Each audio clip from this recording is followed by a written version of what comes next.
All right, baby. We're back. Episode 2.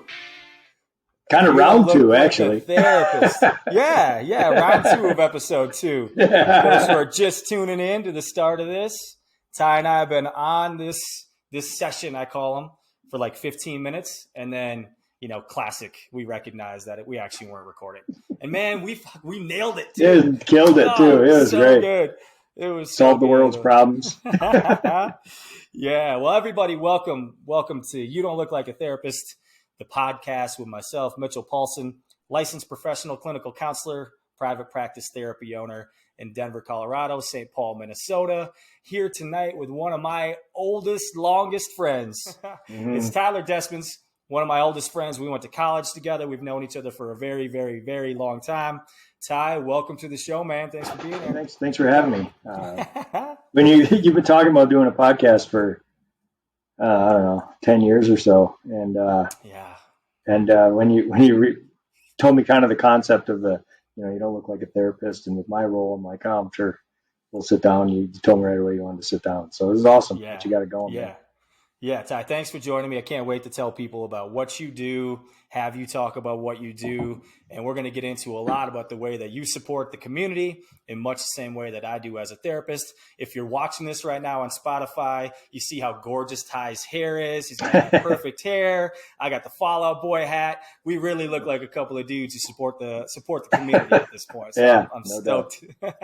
Stoked to have you. So everybody, welcome back. Episode 2, You Don't Look Like a Therapist. Tonight, we are talking about hidden losses. And hidden losses is this idea that there are everybody in the world at any point in their life could deal with and has to deal with and navigate grief and loss and death and dying.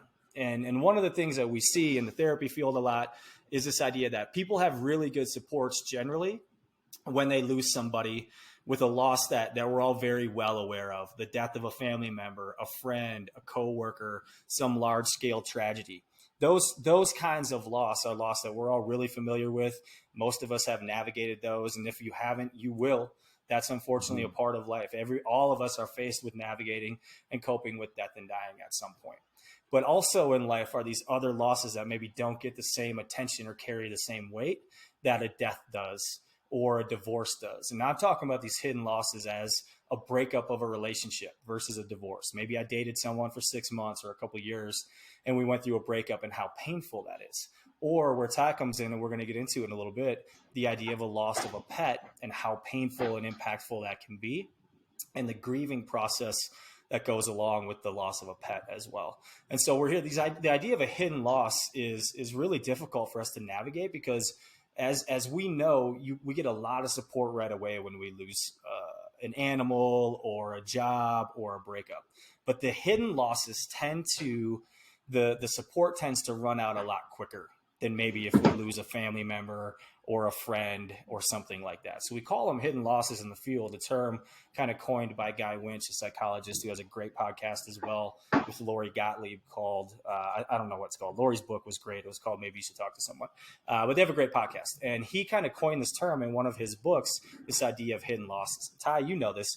So back in 2020, when the pandemic hit, everybody was scrambling, trying to figure out life. And I personally happened to go through a really, really difficult breakup. And at that point, this was the person I thought I was going to marry, spend my life with, and we broke up. And it was really hard. So I was scrambling to find support. And so I relied on Ty and all my friends as much as I could. And they were great. They saved my life and helped me get through that. And I also just started to read and collect as much information as I could just about healing and navigating a breakup. And I had great supports. But what I also know, and from the reading that I did, is that, you know what, you might have great support right away, but the length of support for a breakup or the loss of a pet tends to be a little bit shorter than the length of support we get from someone when we've lost a family member. And so we know when we have a death, we have a celebration of life, or we have a funeral, or we have a lot of support from people. People bring over meals, right? People do all these things to help us out. But when you have a loss of a pet or a breakup, we don't get that support. The same kind of response isn't there. And it's no fault of anybody's. It's just we put significant weight on death of family members, friends, or whatever. And even though we know how painful they are, I don't think that we as a society put the same weight on a breakup versus a divorce or the death of a pet versus the death of a family member or a friend. And so a lot of the work that we do in therapy is helping people navigate these types of losses that are just as impactful. Research shows this, that the same areas of your brain that light up and activate when you're in physical pain or you're grieving something serious like the loss of a family member are the same areas of the brain that light up when you've going through a really painful divorce, or you have a broken heart, or you've lost a pet. And so tonight, Ty and I are going to talk about his role in helping people to navigate this and what that looks like, because Ty has taken a windy road to a career that none of us who knew him 20 years ago would have ever guessed. And so Ty, go ahead. I want you to introduce to everybody who's watching us or listening on Spotify or however people are checking us out right now.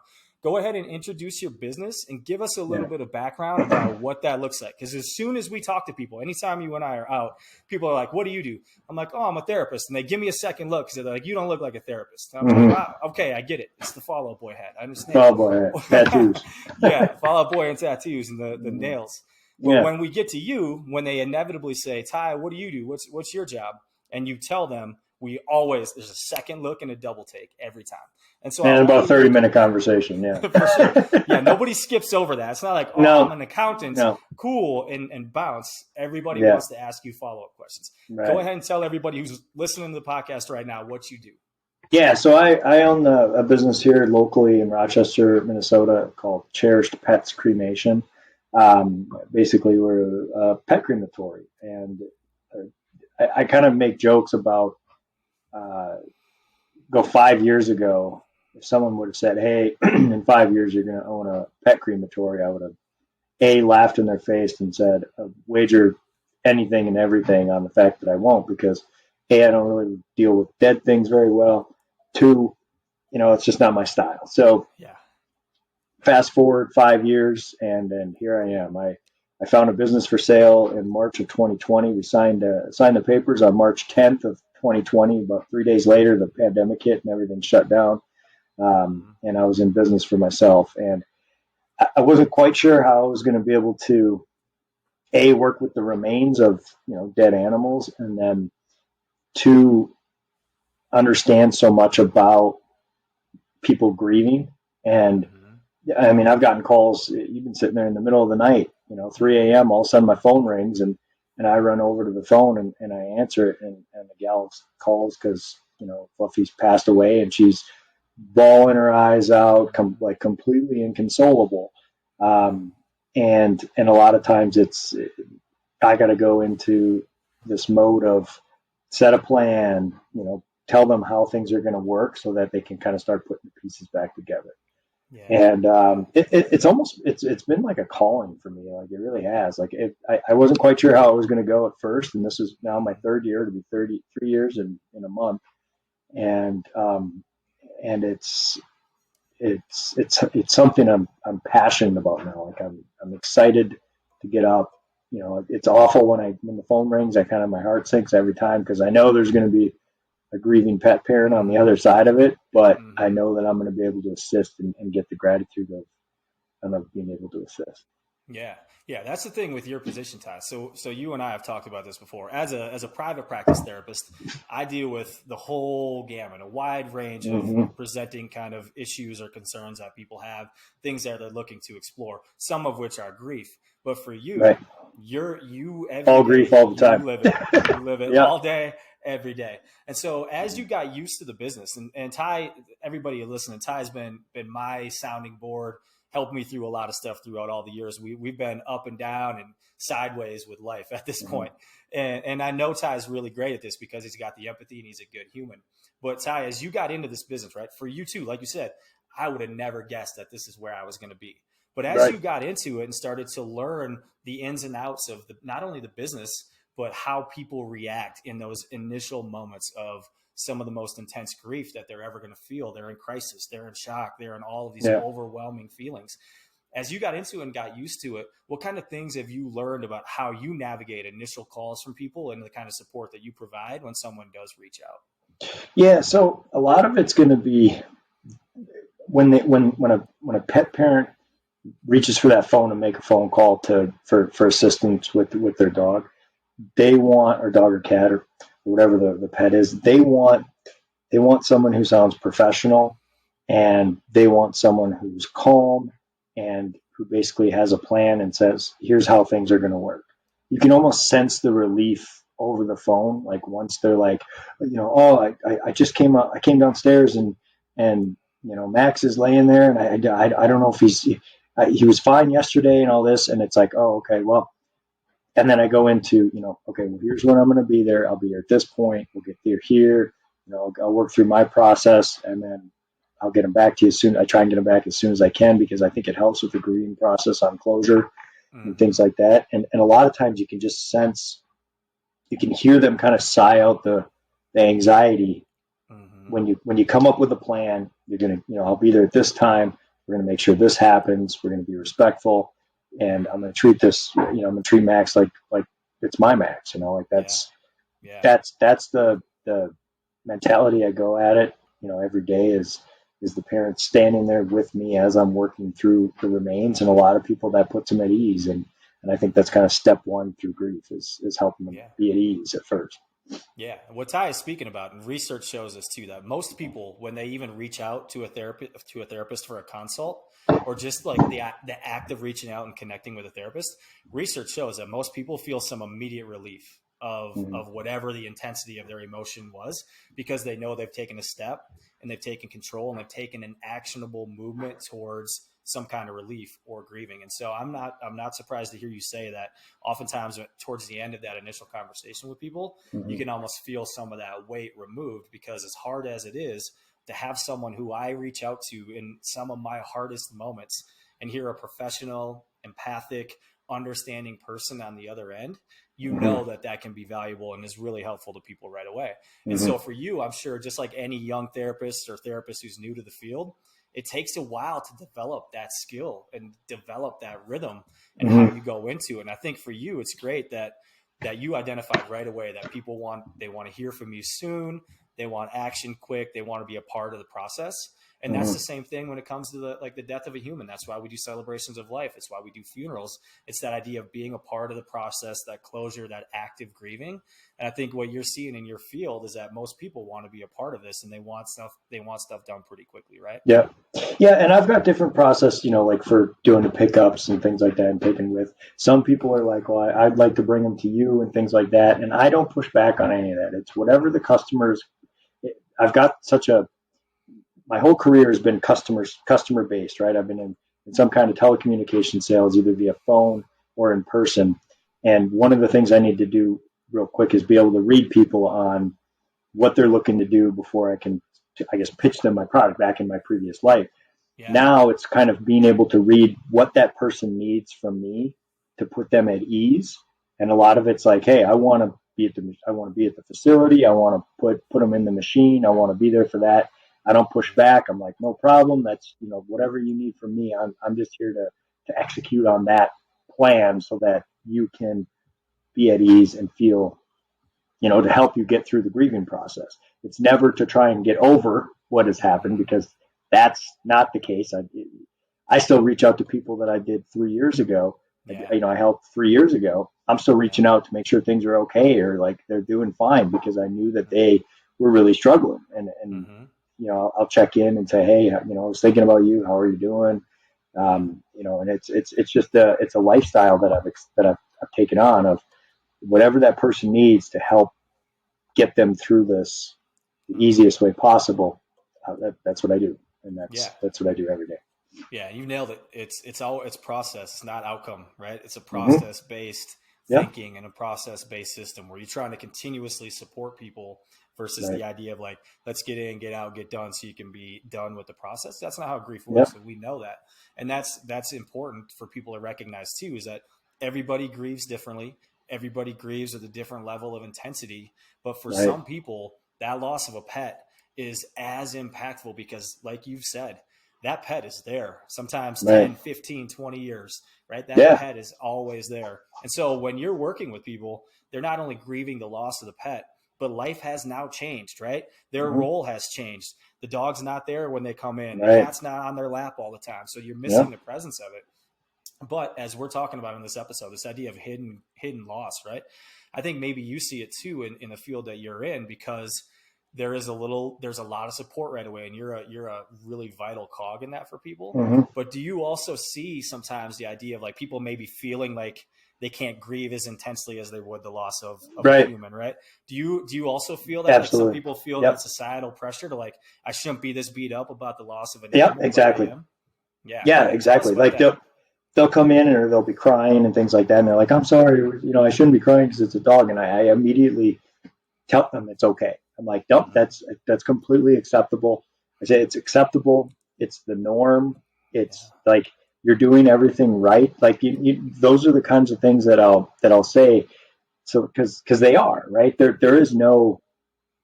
I don't think that there is no correct way to grieve the loss of a potential loved one. Right. I don't think there's a way to correctly do that. So it's whatever they're doing is fine. As long as you don't turn to, substances or things like that. I mean, that's obviously maybe the wrong way to do it, but other things that they do, I've walked into a house, someone's dog had passed away, and I'd scheduled a time to come and pick up, and I got there, and there was about 3-4 adults, and the gal's dog, she was like literally spooning the dead dog in the middle of the living room, and just wailing, like she was just bawling her eyes out. And I just, okay, no problem. I stand, take your time, sit back. It's give her time to get through or to work through what she's going through in that moment. And there is no incorrect way, I think, to grieve the loss of, whether it's the hidden losses are I see it, the pets are like children to these people, and they've lost their children. Or to your point, when you're talking through like the divorce or like a new relationship that ended, if the new relationship, they're still in like the hot and heavy dopamine releases every time they like think of each other, 15 years later in a relationship, and it's kind of like, hey, what's up or whatever. And they may have grown apart for so long that it's not as, I think it's harder to break up with after 6 months. Again, I've never done it, but after 6 months it may be harder, because you're not only mentally into the relationship, but all the different physiological things are popping off, and you're getting all the adrenalines and the dopamine and all that stuff. So a lot of times those are, I think, heavier than when people experience that. Like if you're in a new relationship and you're in, right, it's like you're speaking to, it's super fun, it's intense, it's exciting, it's all of these things, and then you lose that. Well, and it's gone. Like that's really hard for a lot of people. It comes out of nowhere a lot of times. And people, the same thing with like, oh, I shouldn't be crying because it's a pet. People oftentimes will say the same thing, where it's like, well, we only went out for a few months. I don't even know why I'm in therapy crying right now. And because that loss, you hurt, your brain is responding, your body is responding much the same way as any other loss. The difference in why it's called hidden is that maybe you have a ton of support from your friends and stuff right away. But I think people kind of go back to their regular life a lot sooner if you just broke up with someone that you've been seeing for 3 months versus if you had a divorce, right? And I think sometimes the same thing happens with pets. Whereas if I lose a pet, I lost Baxter. I had this old Cocker Spaniel for years. He tattooed on my ribs. That's how hard it was for me. But I got a ton of support, and everybody who knows and loves me knows that I still talk about Baxter. I still think about him. But a lot of times I think what happens with a pet versus the loss of a human is that we get a lot of support and stuff right away. And then people tend to like move back on with their lives much quicker and forget about how much grieving we're actually doing. And so, when you lose a pet, people aren't bringing over meals for you. There's no celebration of life, usually none of that stuff. And so a lot of times I think the hard part about a hidden loss is that we end up, it's you. It's me. I come in and and a lot of times we end up grieving almost in silence or like hidden. If it's been, say, 3 weeks from the loss of a pet or a month or a breakup and someone asks, hey, how you doing? I think it's way, way more likely that we're going to put a smile on and say, I'm good. I'm doing good. Whereas if we've lost a family member or a friend or somebody else, I think we're still more willing to be vulnerable. And so I think a lot of times there's a lot of grieving that happens behind the scenes when it comes to the loss of a pet or the loss of a breakup or a relationship versus a divorce. Well, and as a counselor, anytime it's a conceal, don't feel, right, kind of thing, is like when you grieve in silence, it actually kind of worsens the grief, right? Because you're probably, if someone feels like grief after a pet, they maybe feel ashamed that they're still grieving, Baxter or whatever. Yeah. Someone who doesn't quite understand, what they should be going through, is they're sitting there going, why am I still grieving this? So they're embarrassed or whatever. So they're kind of sitting there internally. Well, as a therapist, the way to grieve things is to talk about it, to get tools and tactics to get through when you're struggling and those kinds of things. That's all the work that you do. Yeah. But people, when they lose a pet, when they get broken up with after, when they get out of a relationship after 6 months, they may still be struggling internally more than everyone else knows, which could then snowball that effect into further grief and further depression almost. Yeah. We find things like complicated grief. We find things like, depressive symptoms. That idea of this like conceal, don't feel is very prevalent in society. We know that. We've done a lot better. One of the ancillary impacts, benefits of the pandemic was the idea that a lot of people did decide to start reaching out because life was so shut down but there's still that stigma. And I talked about it on my first episode. It's why I do this podcast. You don't look like a therapist. It's because we have a lot of freaking work to do to get to where people can feel like they can grieve. And one of the other parts that you mentioned is this idea of like, maybe some support right away, and you're a big part of that. But you also provide some follow-up services for your clients that I think are really valuable to them when it comes to closure and continuing that grief. What kind of stuff do you guys provide for your clients after the initial stage of working with them? So generally, if a pet passes away at home, we'll do pickup. We'll go through the information. I go through my process. When I bring the pet back, we pick out an urn, different one, whatever works best for the customer. And then I give them a little packet.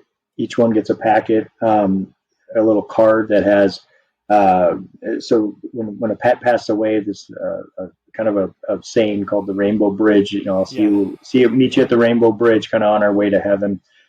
So there's a big card that we provide with that. I also provide a sympathy card, kind of saying, sorry for your loss. I write out sorry for your loss. Like I write out each one individually, as well as, some sayings and things like that. I provide a business card, so they know, who did it, because a lot of times, sometimes I'll pick up from the vet clinic or whatever. And I want them to know, I don't want to hide behind a curtain, right? I want them to know who I am. If they have questions with the process, if they have questions about, how things went, if they want to just call and talk, like I'm okay with all of that.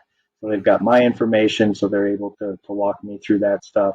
And then a cremation certificate that shows some information about the vital information about the pet. I've gotten calls. I get I get thank you cards. I got a whole billboard of them at the shop. It's got like literally, thanks for everything. You were amazing. And people come on Facebook and will post pictures about their pet or kind of a memorial about it. And I love that stuff. I leave it up for as long as they need it or whatever they want. Because I want whatever they need for grief, right? Whatever they need to help them, I can be a small part of that. Yeah, for sure. And a big part of it a lot of times. And that's what's great. And that's what's so funny. Our friends that we lived with in college, our family members, you think that they would think 10 years ago that you and I would be sitting there doing a podcast about how we're supporting people with grief as we're drinking a beer and hanging out? Yeah. But it's great. Yeah. I think that you should really be proud of the work that you do. I know it's a niche field that you have found to be really, really like just resonates with who you are at this point in your life. And as a therapist, we always try to encourage people to connect with all the supports that they can find. The more supports you can find, the better. You don't have to just work with a therapist or a psych or anybody else. Our friends, our family, people who are providing services like you, that's how we get through stuff. There's a lot of power and a lot of value and a lot of healing in the human connection and the collective experience. And so I know how valuable you are to a lot of people. You also have like 4 pets that are like 27 years old. Oh, yeah. So, I mean, they're all 5 and 2. 2 cats that are both 20 years old almost. Yeah. And a dog that's like 17 now, another one that's 13. So we're going to run the gauntlet here soon, and I'll be coming on bawling my eyes out because I'll be going through grief. We'll be talking about grieving. We'll be talking about grieving. I'll have a firsthand knowledge about, losing a pet, because I've never been in the room. Best animals ever. Yeah. I've never been in the room. I don't look forward to it at all. But as I talk with my clients, I tell them, and the other part of it is when they're talking through, trying to figure out of like, is it the right time to like go through euthanasia, or do I let them? And I just say to them, I'm like, that's an impossible decision to me. I'm going through it right now with my dog Zoe. She gets up, she pees on the floor about every 30 minutes, stumbles her way through the house. She's blind and deaf. Is it the right time? I have every one of my friends are sitting there saying like, hey, it's time, right? It's time. And I'm like, I can't put her down because she's peeing on the floor like big deal. It's a little puddle. She's a tiny little rat dog. So I just clean it up. And it's because, for 17 years, she slept in the nook. Yeah. So it's one of those things where I understand what people go through because it's an impossible decision. Yeah, I mean, Zoe's been around for as long as I can remember, Ever. But you also speak to the almost as long as you. Yeah, dude, exactly. I'm still a young man, so her and I are, but we speak to the complications of decisions that go into it. So that's the other part of what you do. Some people have just made the hardest decision that they've ever made in their life. Yeah. And you're going to come in and be that support. And a lot of times, I'm sure you know this, there are therapy sessions when people will just cry and I'll really barely say a word. And to be honest, they'll barely say a word. And they'll send me an email and thank me for the session. And I think a lot of times what you probably experience too is that just being there and being a friendly face and someone that people can just vent and cry and be in the vicinity with. Yeah, that's a super valuable service to provide to people too. I hug about 3 strangers a day. I go pick them up. Yeah. You give a good hug too. So I do. I do. Yeah. Those big arms in there. My hug skills are on top of it. Yeah. But so like it's whatever the client needs to help them get through it, and it's whether it's a hug, it's it's again they want to be there. They they whatever it is they want, I'll do it. And I'll make sure that because I think that's. Outside of providing professional help, I think from my desk, that's kind of like the thing I can do is kind of help put them at ease so that they can focus on themselves, or they can focus on, them and their family. I've said that as well. Like if a lot of times they'll be like, oh, I'm going to the clinic. I want to take them with, I want to bring it over here. And I'm like, well, if you want, you can leave it at the clinic. I'll be there. Like if you're at 11, I'll be there at 11:35 because it's about 35, 40-minute session, to go through euthanasia. I'll be there about 45 minutes later. That way you don't have to worry about, dealing with the remains and that kind of stuff. Let me handle that. Me and the vets will work, techs will work with that. You focus on yourself, your kids, your family, helping you guys get through that. I treat it as if they're losing a family member, because it really is what it is. They are. Yeah. 100%. They're losing a member of their family. And like I said, a lot of times, 15, 16, 17, 18-year-old kids, once they move out, we stay connected, but sometimes they can grow apart.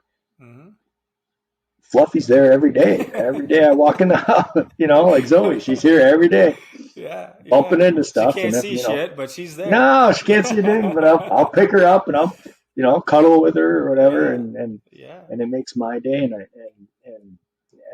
after we get off here, I'm going to go up, I'll get into bed and she'll find the nook and she'll lay right there for all night. Yeah. So for sure. So Ty, I want to ask you, 2 things. One, you've been in the field now, you said 3 years. You've been doing this 3 years, yep. So I want to know some of the biggest lessons that you've learned. Like, what have you learned? Because again, none of us expected that you would be doing this work, just because nobody ever thinks of this. It's not on your bingo card when you're a kid. Yeah. Like, what do you want to be? Right. So no one wakes up passionate about cremation. Not at dog first. Cremation. No. Yeah. So I want to know what you've learned, and then tell people. This is probably going to, I hope, go up on your social media. It's going to be on Spotify. Yeah. How can people get a hold of you? There's a lot of people are going to be like, oh yeah, that's somebody that I would love to work with when I need to. Talk to me about how, A, what you've learned, and B, how do people get in contact with you? Yeah. Before I do that, you could probably hear my crazy cat, Dante. He likes to walk around and wail. Okay. Yeah, he's wailing. I've been told by a vet that means he's losing his mind with that music. He likes to sing. Yeah, no doubt. So, some of the biggest lessons I've learned is so a couple things, like one, when the phone rings, you've seen me do it. Like I get myself out of whatever scenario I'm in, and I'm off. I'm in a quiet room, dark, like not dark, but like I want to be in a quiet room because again, that person I know they're struggling. They need to be my only interaction. I do try and get away from my pets because they make a lot of noise. And I like the last thing I think, like if someone's, we're good with it. Yeah, someone's dog just passed away. I don't think they want to call the pet cremation guy, and his dog's barking in the background. So I try and separate from that. I've also tried to, one of the things I've learned to do is compartmentalize kind of working with the remains. Because, remains can be, there's smells, there's fluids, there's all kinds of stuff. So I have to compartmentalize that because, I'm working through it. I don't want to be in some owner's house and like, whatever. So I have to compartmentalize that and work through that piece. And then also, honestly, for my own health and mental health, I have to compartmentalize kind of everything because like I can't let it weigh on me, right? Like I've told you 1,000 times as a therapist, is you get told some heavy stuff. You gotta learn, not that you're not thinking about these people or thinking about the people you work with, but you have to like leave it at the threshold, right? So like when you step in your office, you put on your hat and you can wear it all, but once you go, you gotta take it off because you're not going to make it through very long if you're working with everyone else's stuff. You and I talk about that a lot. I was a school counselor for a long time. Everybody knows that. I've lost students to suicide. I've lost all kinds of stuff. And conversations we had even before you started this work was like, how do you deal with that? And it's anybody who's in the helping professions like we are has to learn how they cope and how they deal. And it's just a part of, and one of the ways that we do it is relying on those that are closest to us and those people that we love and can support us. And you and I and our group of friends and our families do that a lot. Yeah. But it's true. Like it's heavy, and all of us get overwhelmed at certain points. And so, Ty, before I'll let you go, because I know you're an hour later than I am right now. So it's only 9:20. I'm not dead yet. For a long time. I'm going to make you run the gauntlet here. I'm going to ask you one or the other, and I'm going to tell you which ones that you're right or wrong. Okay. Okay. You ready for this? Your favorite Spice Girl. My favorite Spice Girl? Yeah. It's the brunette girl. Is it Sporty? Is it Sporty? Okay. Yeah, I think it is Sporty. That shows our knowledge of Spice Girls. I think it is Sporty. It's the short-haired brunette girl. Yeah. I think so. People will tell us if we're wrong. So yeah. So Sporty Spice, St. Paul or Minneapolis? St. Paul. Not even close. Favorite tattoo that you and I share? We got a couple of them. Yeah, it's going to be this one here. Because it hurts so bad, right? That one. Thanks, Ransom. Yeah, that one was the one on the beach. Yeah, Ty and I have a shared tattoo of the two of us from a picture that someone took where we're sitting on the beach in LA looking out at the ocean. It's like our contemplating life. I'm pretty sure we were contemplating life. In this position. Yeah, contemplating life for sure. Okay, LA or Vegas? It's LA now. Okay. It was Vegas at one point, but now it's LA. Okay. All right. My Chemical Romance or Fall Out Boy? Fall Out Boy. Okay. That's an easy one. Makeup or no makeup? No makeup. I know you. For guys or girls? Well, either. No makeup. No makeup. Okay. Everyone's naturally beautiful. That's true. Beer or wine? Ooh. Oh man, I hit you with the heavy one. Wine. It's wine. Red wine. Glass of red, right? Yeah, glass of red. Seinfeld or Friends? Seinfeld. Okay. All right.